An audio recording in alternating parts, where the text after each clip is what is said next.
So this particular segment is a prelude to our panel discussion, which is the panel discussion 2. And before we move into the actual panel discussion, we have prepared a short video which is here for you to see. I request my team members to play video number 1. Jai Hind.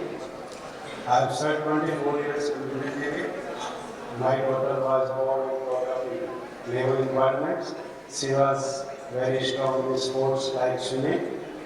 And during the Indian Navy, many times we got chance to sail on board ships during New York family functions. So my daughter used to go to the Maritime on the base. After coming back, one day she asked me, Papa, can I become the captain? I just kept silent because there was no answer. Because that time there was no recruitment for the girls in Indian Navy. But turning point came when I was working in the Institute of Maritime after leaving the Indian Navy. There I found girls being recruited into Merchant Navy first time. So I thought my daughter can fulfill her dream here. So as a father and mentor, I always supported her and encouraged. And I only gave her the freedom to choose her own career. And today she has proved it. And I am very proud of my daughter, Jai Hind. Alright, so can you guess the mentee here? Their childhood picks out here. So she is Captain Dipti Singh. Captain Dipti Singh, do we have you here? Is she around?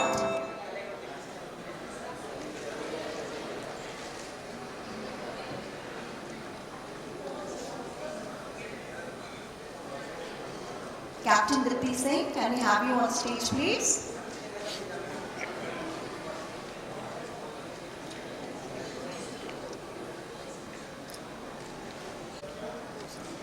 Good afternoon, everyone.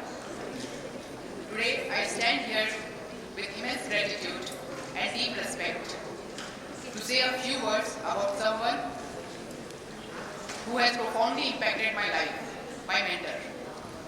My papa, a proud ex-Navy serviceman, is not just my father.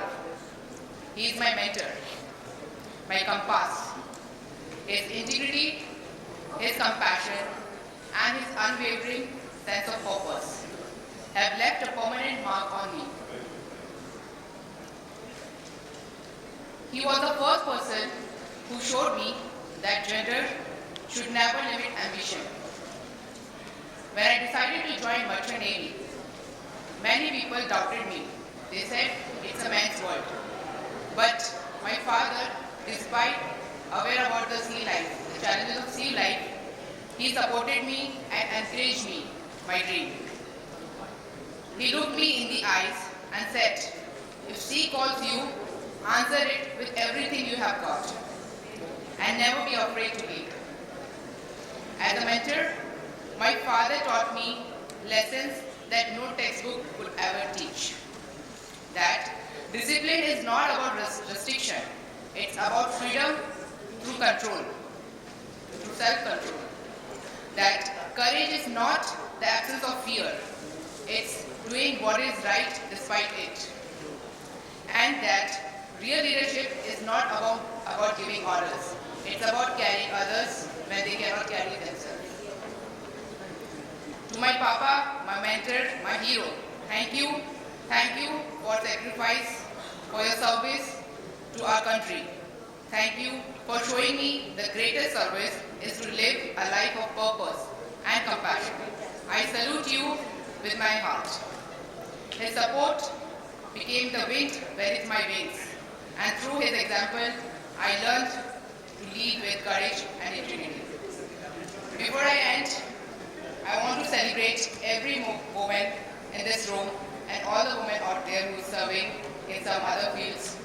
The trailblazer who have shattered limits, and the rising star who are just getting started. Two leaders Your courage lights the way. To the juniors, your time is now. Step forward boldly. Together, we are not just part of Maritime World. We are shaping its future. Happy International Maritime Women's Day to all. Thank you.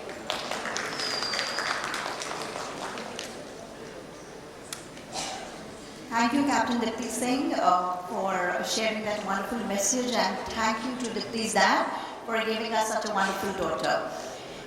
Can we have the next video, please?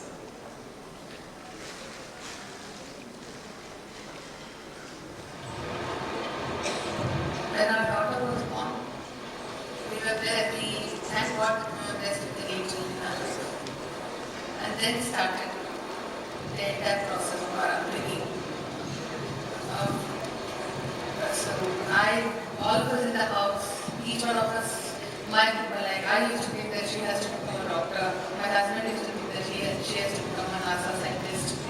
My mother used to have a different thought for her. My father used to have a PS for her in mind. But then, what my daughter chose was something very different, and it was very unique from the regular jobs that most of the children do. So, as it was in our family, like most of our relatives were, according to what they did, they did the engineering, or they did their medicines, and then they did their masters. They went to the US, did their masters, they got into a good job, and they settled there. So I was also thinking that this is what our daughter is going to do. So after her 10th, we were in a mad rush, for her to complete her 10th with great marks, and then pass with great marks and get into the best engineering colleges. And then finish her engineering and go to the US to her masters and become a software techie. But then, let me tell you, none of that happened. So she was not at all a child who would sit and study for hours together. She would study half an hour, 1 hour max a day. And that too, after me, I had to keep on, I had to be behind her for studying. The same thing in her college. But then let me tell you, whether she scored well in chemistry or biology or physics, but she used to score 100 or 100 in mathematics.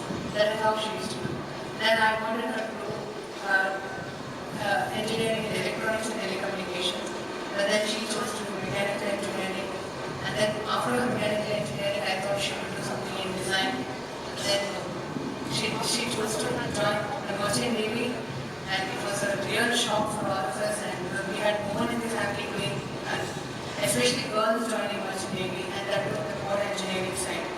But I'm today very, very happy that she has joined this field and she's doing extremely well.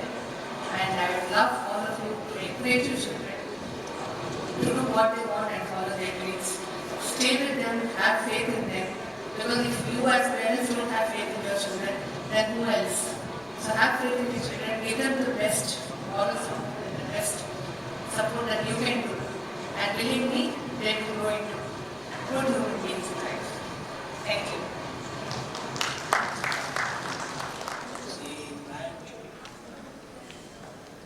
So can you guess the mentee here? Okay, it's Madhu Menon, engineer. Please come ahead, Madhu. And she's also joined by her parents here.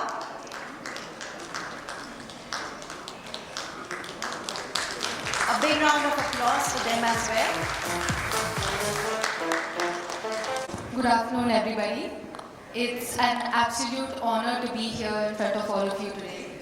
And while I have limited time and so much that I want to say, I'll try my best to do justice to the topic that I've been handed.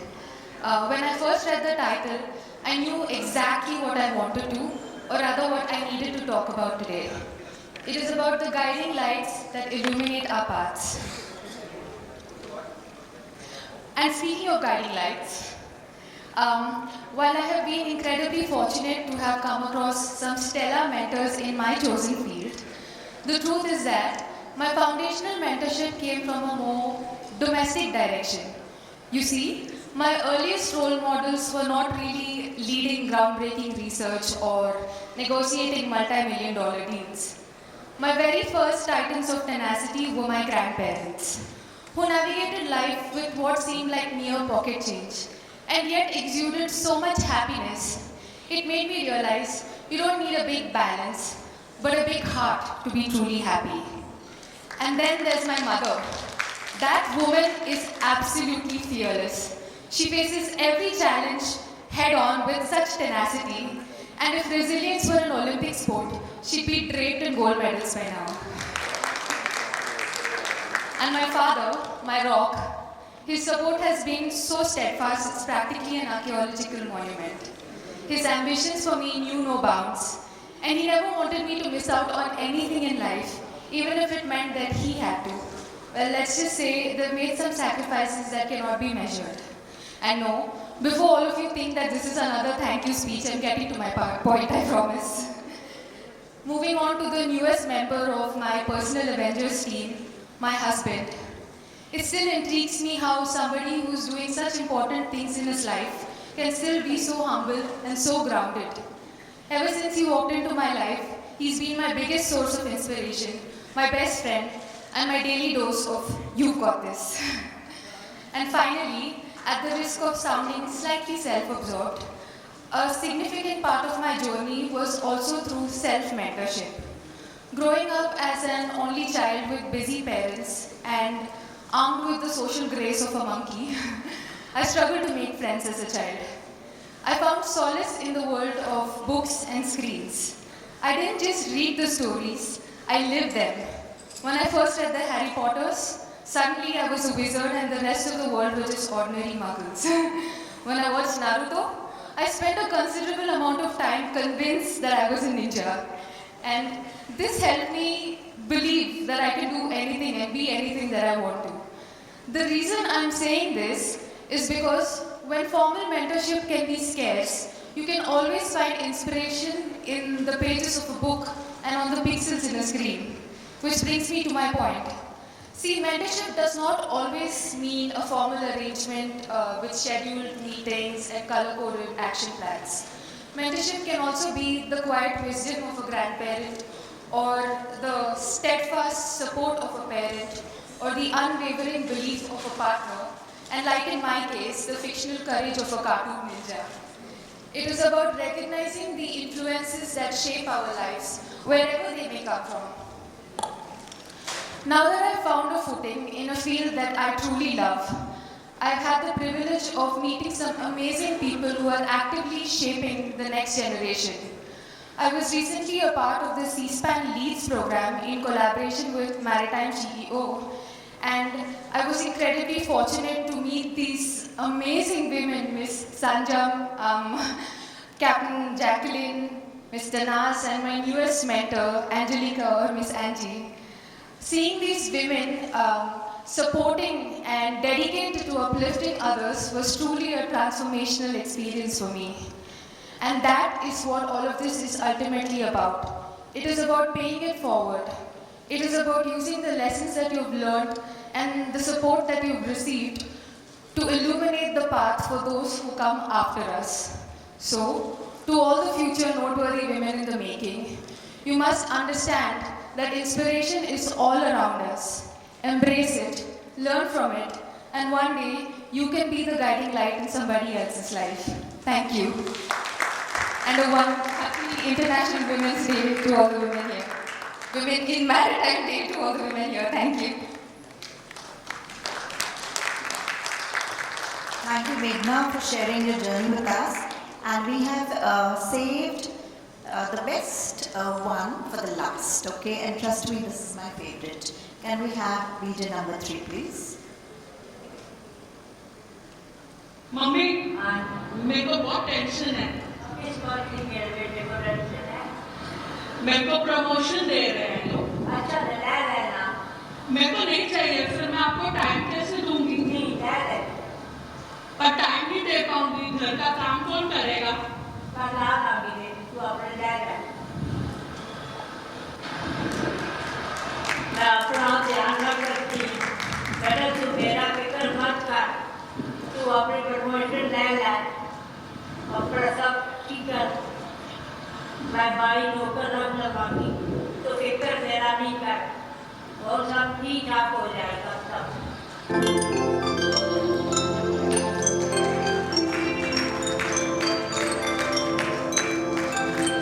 So can we have Kunjit here with us? And coincidentally, it is also her mom's birthday today on 18th of May. So what a beautiful gift, Kunjit.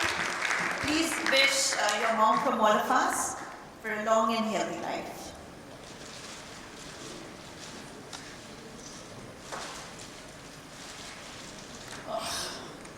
Let me come back to normalcy. Actually, thank you very much, Maritime Media. Thank you, Radhika. Thank you, everyone who's actually pushed me to get this video across and to talk about my first mentor. Incidentally, the video which you just saw is actually a recreation of history. The history which changed me. The history which made me the person I am now standing in front of you. This was about 2 decades ago when actually I was approached for a promotion and I was not keen to take it because my priority were home, my mother, and the homely stuff. So, so after 2 decades, my mindset changed from the 9 to 5 conservative mindset that I had to the one where today I'm actually very career oriented. So much before I knew Philip Kotler, my first management guru was my father. He taught me what I didn't understand, a total novice then, about packet strategies which happen. And he told me it's a bad thing. That was my lesson on integrity. Even the video which you just saw right now, it's carrying a lot of management mantras which have actually shaped my life throughout my life even now. So the first mantra which my mother taught me was change. She is a conservative lady. She was 10, 20 years younger, much more conservative, what I would have thought about, who was herself not very educated, but she accepted the change in life that today her daughter or anyone else or women outside are more than just caretakers, homemakers. They are career makers and shapers. Not many believe it, but mother likes Pan-Asian food and I'm yet struggling to have my sushi. So outsourcing and delegation is the other thing which my mother taught me through this small chat which I had with her.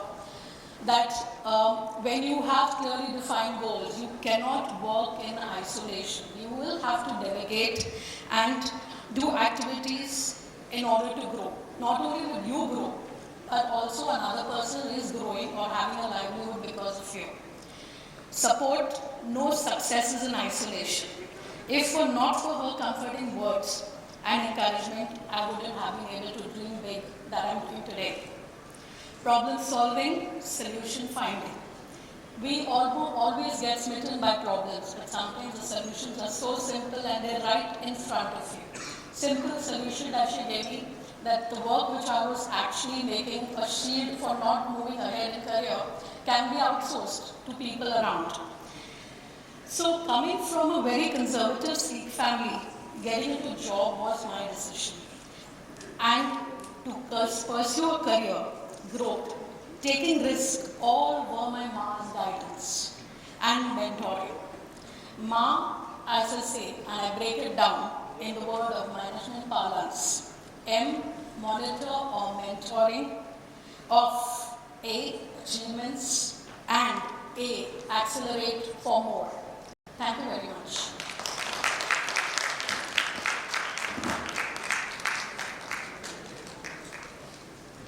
So as the stage is set right for our panel discussion, I now invite our moderator, Dr. Sharmila Amin, Managing Director, Berkeley Logistics Private Limited, Ms. Chaitali Mehta, Director, EKF Global Logistics Private Limited. Kuljeet is already here with us. Thank you. Ms. Sumita Banerjee, Senior Vice President, All Cargo Logistics Limited, and Captain Deepak Gupta, Director, Tanker and Gas, Anglo-Eastern Ship Management for the panel discussion. Everybody, and we're going to make it nice and quick because you're already 3 hours behind schedule. And I'm sure all the men in the room are very jealous of the captain. Captain, you're so nice. You know, you heard the story. We had the Queen of Sheba, we had the King of Sheba. Yeah. So we women are going to all dance around you, and we're going to have a field day with you today. So I'd like you to welcome my panel. Of course, you've just heard Kuljit's lovely story. I have another very absolutely, the topic itself, it says mentorship and guidance. You couldn't have had a better panel with Sunita here, who holds such an esteemed position in our industry, and of course Chaitali, very young, one of the few women I know who really have made her name for herself in spite of having a lovely heredited parent organization set down to her, barring the three of us who come from a professional background. Captain, I'm going to start with you, being the only little King of Sheba between us, so that all the men keep getting jealous when I come back to the women in the panel. Now I've chosen a lovely topic for you, which I'm sure you also wanted me to ask you, which was what you chose. Yes.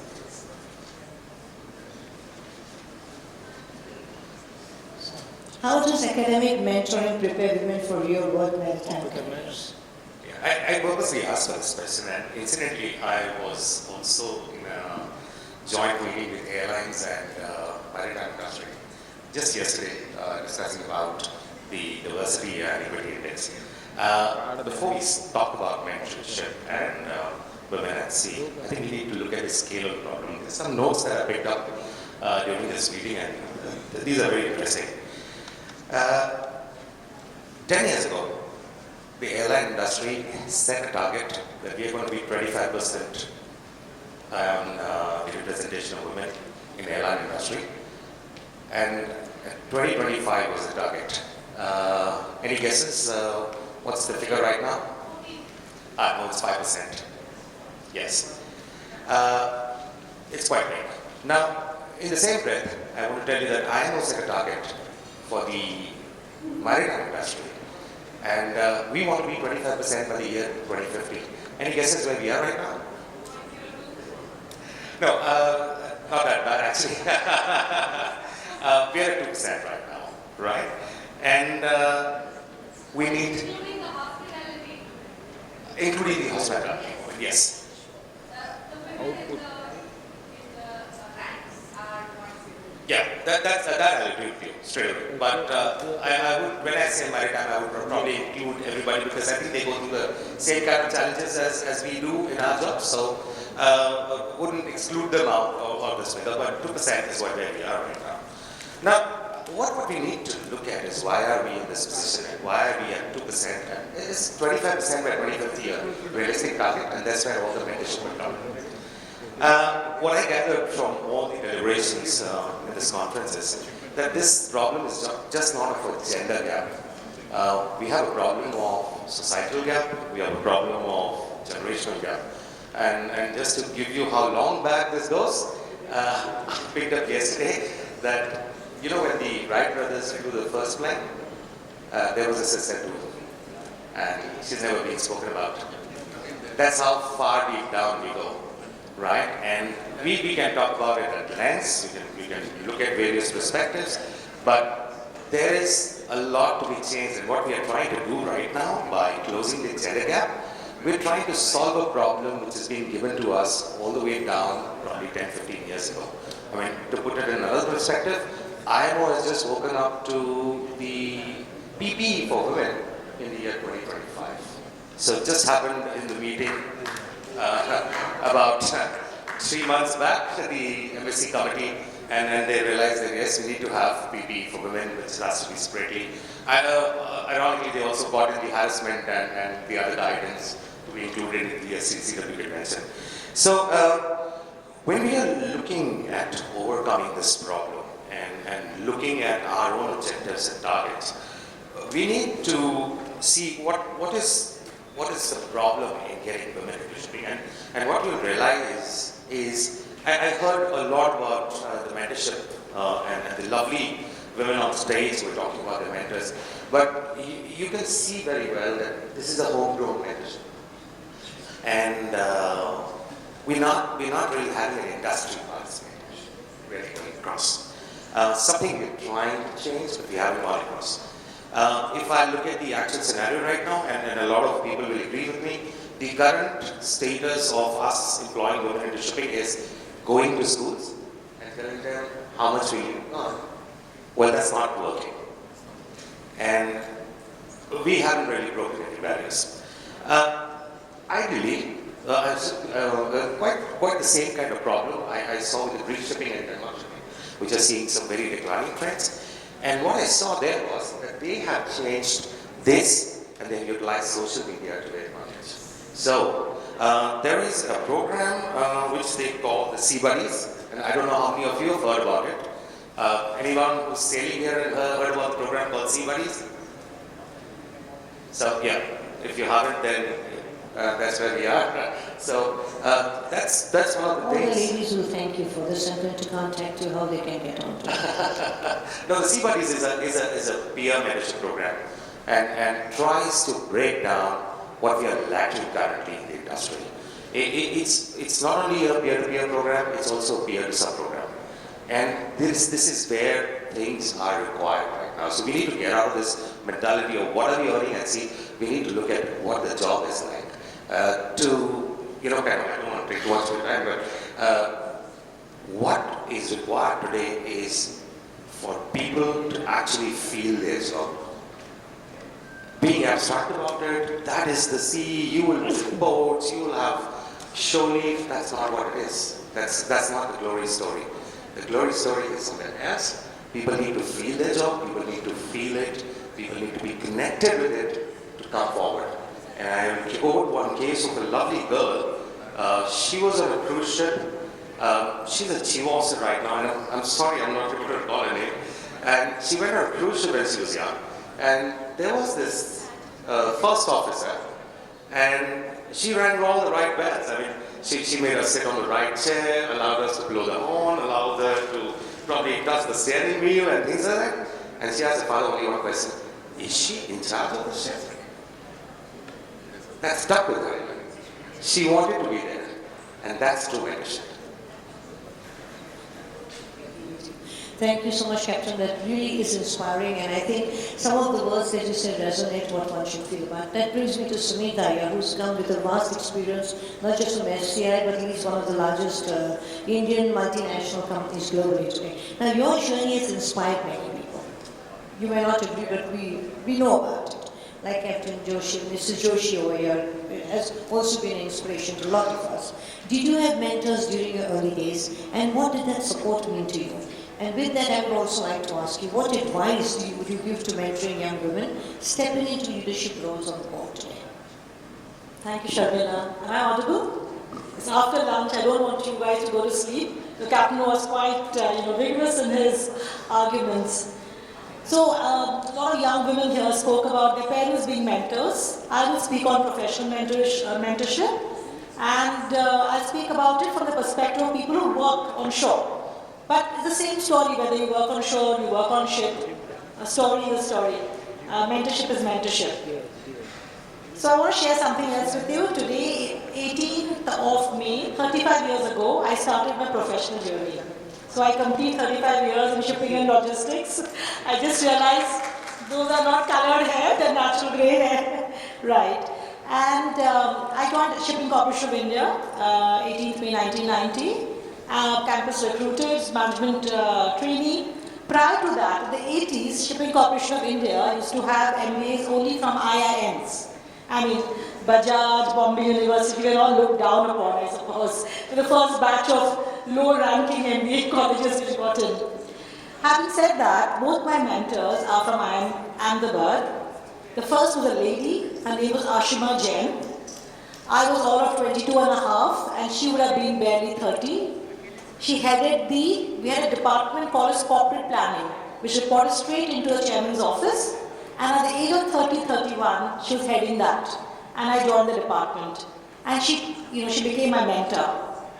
And what I distinctly remember that I learned from her, first lesson, never ever remember your gender. Don't even remember it. When you come to office, just remember you've come here to work hard. You have to work harder than everyone else, not because you're a woman, but because, Sumita, you will be a leader. Imagine on your first day at office, your boss, forget the fact man or woman. They believe in you. They tell you, I see leadership in you. You will rise up. And you work from today as if you are going to be the leader tomorrow.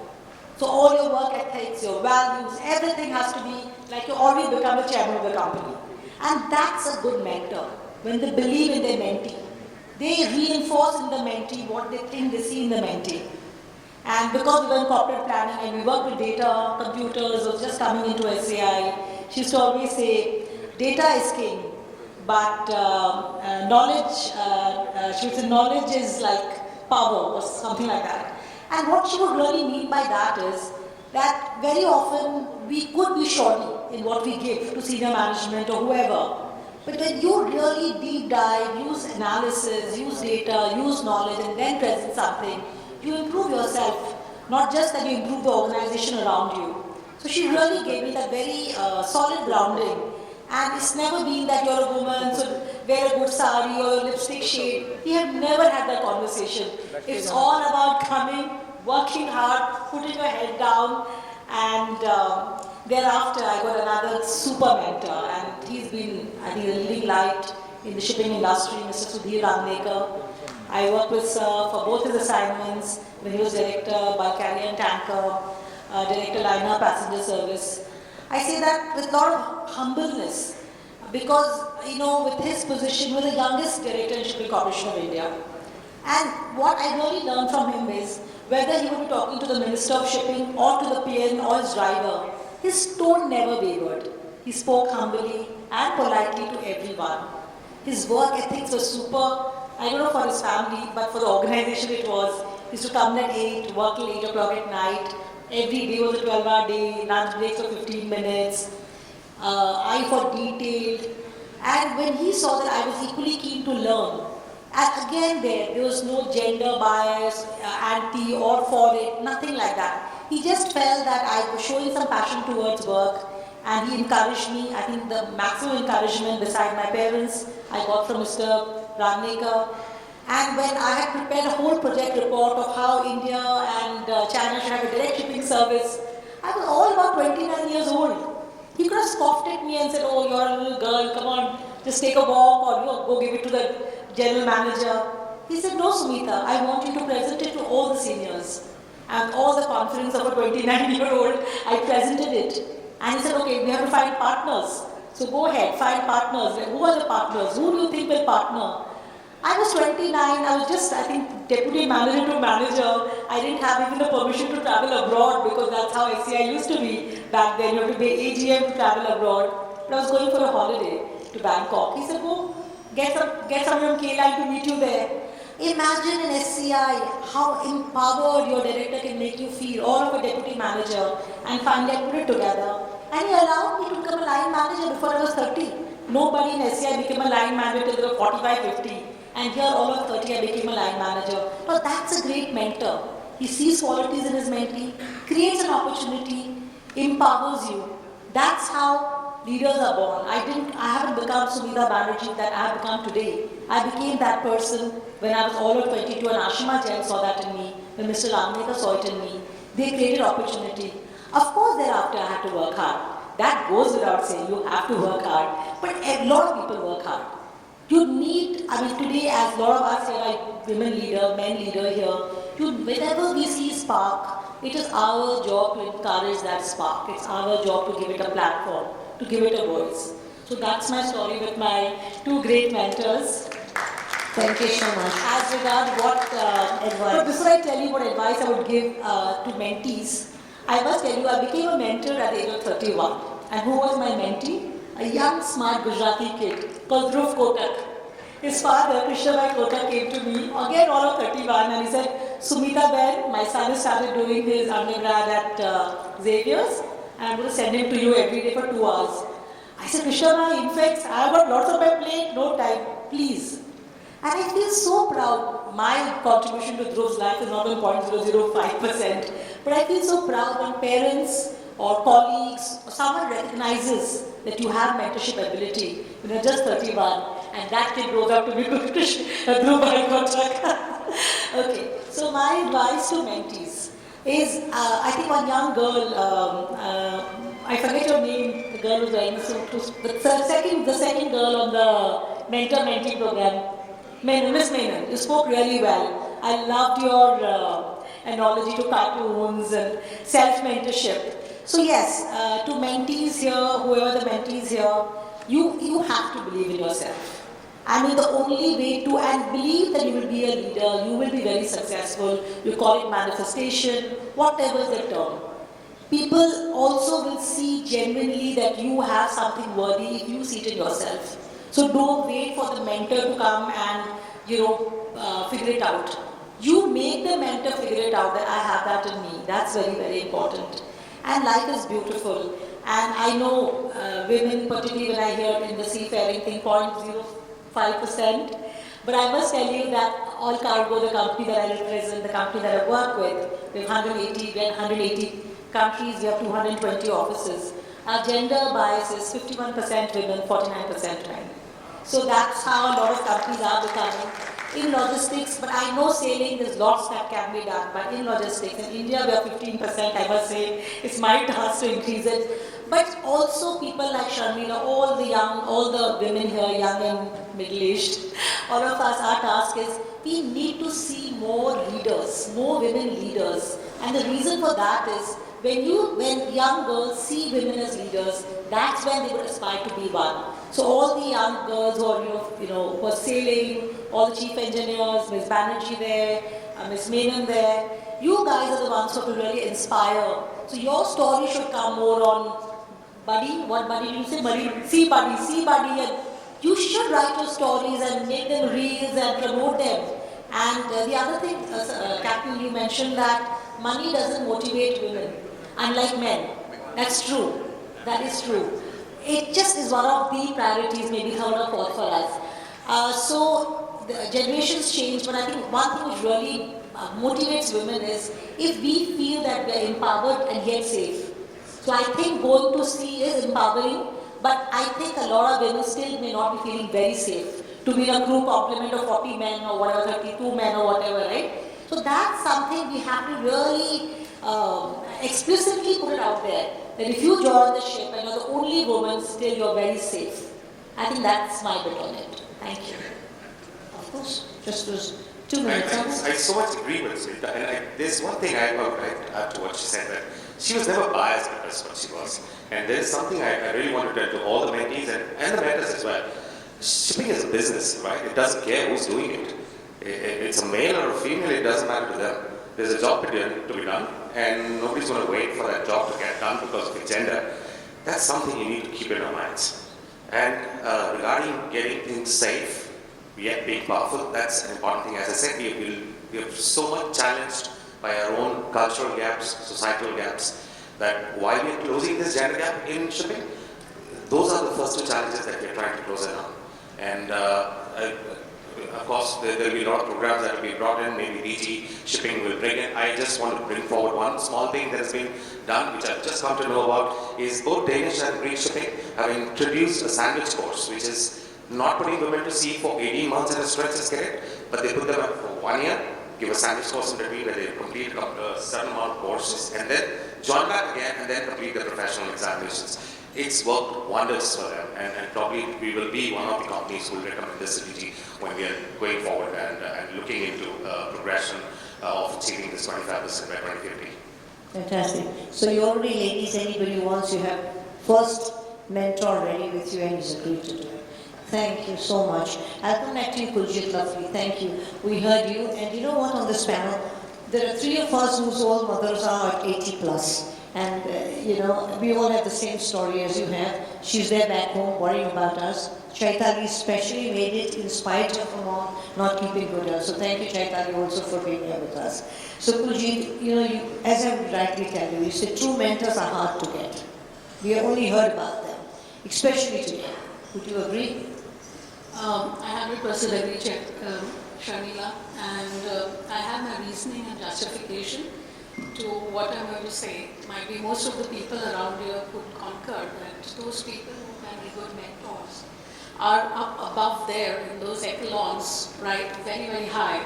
juggling with multiple responsibilities, timeline, deadlines, etc., that they cannot afford the time that they want, cannot afford the trust that they want to place onto a mentee.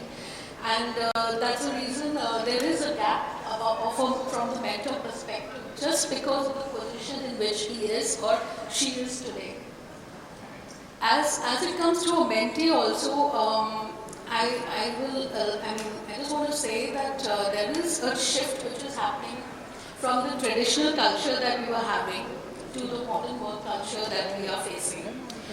Just a little example, when I was in the driving school, people go to the driving school and are told to drive in a particular lane discipline, follow traffic signals, etc. We do it. We do it. We do it for a month, 2 months. Then the modern culture sets in and I become lane break. From a mentee perspective also, when Sunita ma'am or anybody out here were on the mentor-mentee program, there was no Googling and artificial intelligence. So today we are having both of them, and as such, that's leaving a very big gap between the mentor-mentee program. I myself am having a team of people. I'm sorry to say there are Gen Zs here, but I'm sure about 50% or 60% of the people out here in this room also will agree that mentoring a Gen Z is 10 times more difficult than mentoring a millennial or my age person. So there is where there is a gap again. But I don't want to show negativism here. I'm trying to also pitch in that there could be a positive side also, which perhaps all of us sitting in this room who are there up there, and we want to get our children or our subordinates or our colleagues in those kind of higher pitch positions. But something which I follow very simply is that whenever a project is given to me, I don't do it in isolation. I get my whole team sitting there and let there be free flow of ideas. And then we sculpt the ideas, we get those ideas modified as to what is the best fit. And that allows the free flow of ideas, you're mentoring because you're projecting what you learned from your experiences and how correctly this can be used in the future experiences. And that's the way we are shaping the future. We actually make these guys accountable for the work. There's teamwork. As they say, work happens only with teamwork. So these are subtle mentoring initiatives which probably could help us in today's generation when a direct mentor-mentee relationship cannot be established for the various reasons that we are into today. Another one which I think is very, very, very apt, even if a mentee is interested and he's idealizing somebody, like I follow you on Facebook. So, and I want to follow you for your travel. So you learn a lot through observation. So if today I actually pick up the phone and I thank my supervisors whose emails have followed through the years. And today when people give me an accolade, oh, you write good mails or you draft good emails.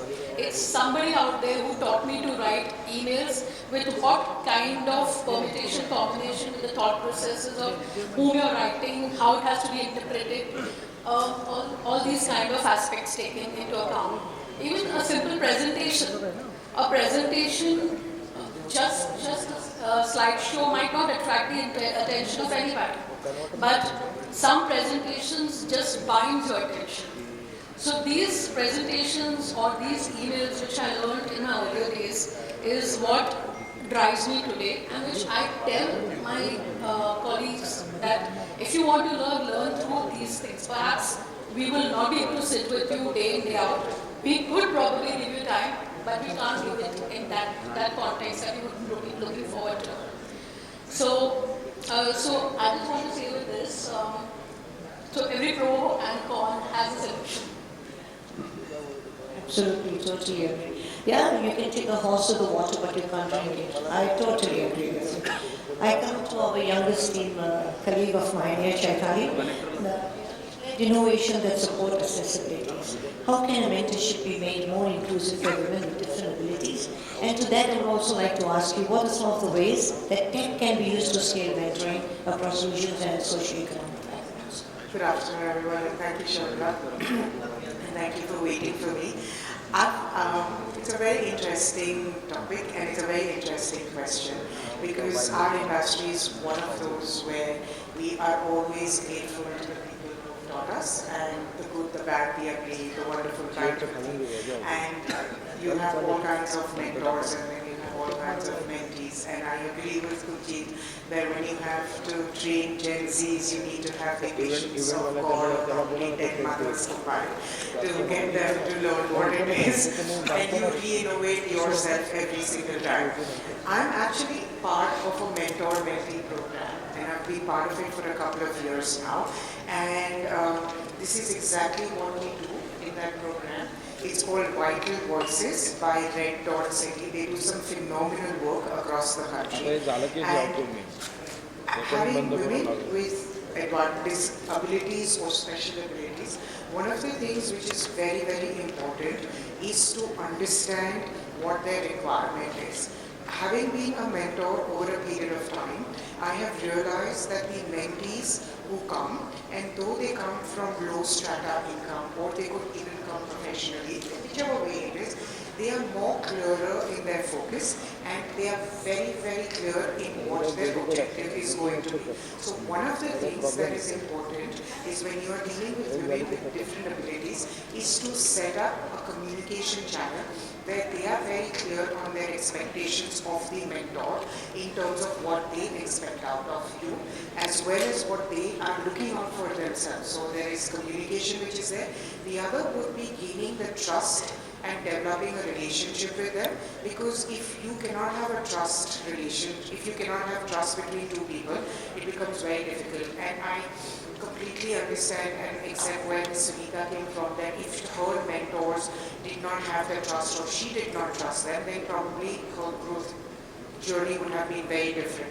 So the second one would be trust. The third one is going to be having communication channels. Now this could be in person, this could be digital communication, and that is very important, because if your mentee is not comfortable with physical interactions, it's essential that you create a channel which is convenient for them. So in one of the cases where we were told was that you cannot directly communicate with your mentee, you will have to do it via somebody else, because they are not comfortable talking to you directly. And understanding the background of the mentee, it was completely acceptable not having that kind of thing. So it's very important to create a communication channel which is acceptable to your mentee. The other one would be setting of your goals, because if your communication is clear and if they know exactly what goals they want to set, it becomes very easy for a mentor also to help them understand those things. If there is no clarity, like the current mentee that I am mentoring right now, between her and me, the only commonality is that her father is also from the logistics industry. He runs a transport thing. So coming to your second question as to how tech would come, and I will circle back to that. The only thing common between us is this. So she was very clear in terms of what she wants out of her life, what she wants me to give her, and I was like, I accept that. And in those terms, we started working on her goals. Whether we actually reach those goals or not is a different story altogether. But today's times, it has to be said that the young kids are very focused, and they don't have, even though there are external distractions and all, they know exactly what they want to do.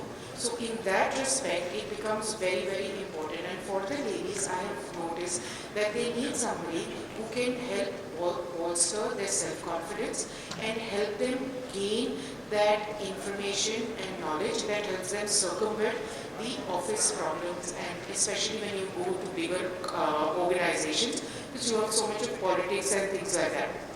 Coming to how tech can help, tech actually helps match mentors and mentees. So when you have these kind of programs, the ones that I am a part of, it's actually tech that helps decide which mentor is going to be good for which mentee. It helps you scale and check the distance that you have traveled, the progress that you have done, and then it helps you evaluate your goals, it helps you set those goals in place. And in today's times, when you have international organizations that work on these mentorship programs, tech actually plays a very, very important role in helping you understand what are the requirements. And as far as the women, I'm also part of FFI, where the thing is to bring more women into the industry, into the freight forwarding and into the customs brokers thing. And what works for us is that we've given them a safe platform to be who they are and to accept that yes, there are certain things that they don't know, and giving them the people, the brain and the think tank who will not judge them to become equivalent or to empower themselves. And I think it's very important that when you are a mentee, that your mentor does not judge you for the things that you don't know, but will help you overcome your shortcomings so that you can grow where they are. Absolutely perfectly put on. It was fabulously done. Thank you very much. I only want one sentence and a quick one because I think we're really very short of time. In a few words, what does an ideal mentor-mentee relationship in the maritime industry look like? Does it really work? Is it really there? Is it really there? I mean, during your time it was there. During my time probably it was also there. That I had somebody to learn from. If you look at it today, exactly as you said, the tech is there to help them. The Gen Z say they know everything, they don't need us. So just one sentence, all of you quickly to close this panel off. Yeah, and make it up. Okay. There's one thing that you'll notice, which is very common to all the people on the stage right now. Each one of us have had a mentor. I do have one. You can also see the confidence in the person just before us from the C-SPAN leadership program and with a mentor. And we cannot exclude this important fact out of the entire thing. I know we have a little more time to talk in this session, but of course, we had a recommendation actually. Vista is doing a brilliant job. Mentorship still exists, there is. And, but Vista being Vista is right to a very small area of focus, if I can take the courage to say that. And one of my recommendations to this presence and Maritime CEO program as well was that, somewhere, as she mentioned, that technology needs to be brought in. If you guys can actually think about enrolling all women who are currently at sea, something that we dream of, because what we do in our company is very limited to what we are trying to solve, and then there are people who are running in parallel and doing the same. And there's no way to collectively come together and share our knowledge and experience together and kind of solve problems. So if you can enroll everybody in and develop something, this would be really amazing, because these are the kind of platforms that are needed. These are the kind of peer-to-peer mentorship programs the world is currently lacking, especially India is definitely lacking. I'll come back to that quickly as soon as all the ladies finish that one little sentence they all want to tell you. So I was telling you, Sharmila, I'm planning to retire from corporate life in December, right? So yeah, maybe I'll take on this mentor-mentee as a pro bono thing. I really feel there's a lot of need, that's a need for BWR. Yeah, there is, as you said, there's no progress. None of us are without a mentor in our life. And there's both active mentoring and there is passive mentoring. So we have to, in fact, today, sitting on this platform also, I passively mentor myself to each one of you. And don't be surprised if I use it somewhere else, or use it even for training my own people down the line. I think it exists. It's just a mutual need and want kind of a situation. Sometimes there are a lot more mentors available, but there aren't enough mentees who want to listen to them. And sometimes you have a lot more mentees, but you don't have the requisite mentors. So you just have to be at the right place at the right time to have that kind of relationship. But it would be completely unfair to say that it does not exist. It exists in different ways. Like Uti mentioned in her speech, that it would come from just listening to somebody. And it has happened, and I'm sure it will, because that's how our industry functions. Thank you. And just to complete it, Captain, every organization, yeah, we'll give you a chance. Triple FAI has a mentor-mentee program, you're right, Vista did have one, Android does have, and these are really big organizations which represent the government. And I'm sure with Mrs. Joshi here in Sagar Mein Samman, I mean, that's the biggest platform I look at, because that's got the government support, and you're right. I'm sure she has one program there for us, Mrs. Joshi. We are looking forward to you, and Sunita has already volunteered to support you on that one, and then she will join you for it. Thank you so much, all of you, and I can see a gentleman ask a question.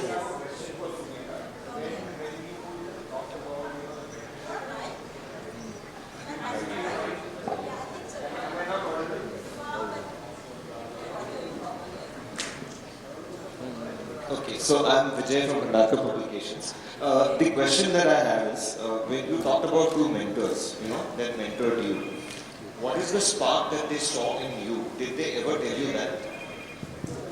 That's a good one.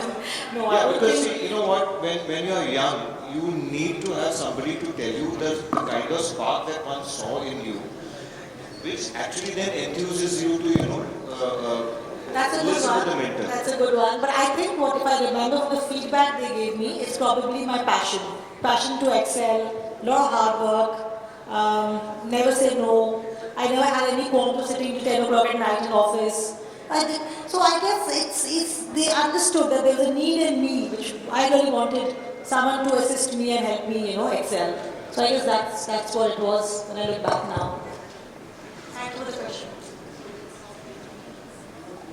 I'm sure anybody else, because really, we don't want to be unfair to the next panel, and we've taken up a lot of time. And thank you so much, all of you, for listening to us. Thank you. Singh from TBO Marine to felicitate our moderator and panelists.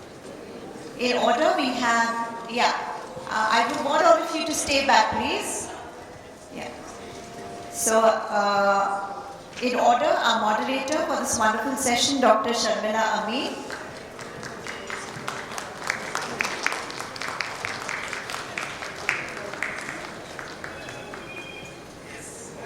Thank you, ma'am. Ms. Chaitali Mehta.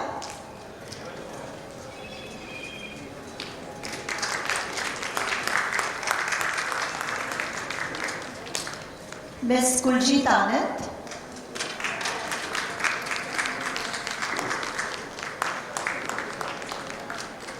Thank you. Ms. Sumita Banerjee.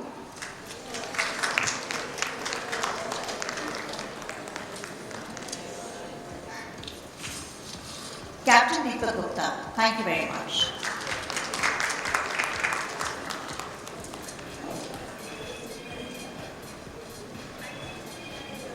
Thank you everyone, thank you very much.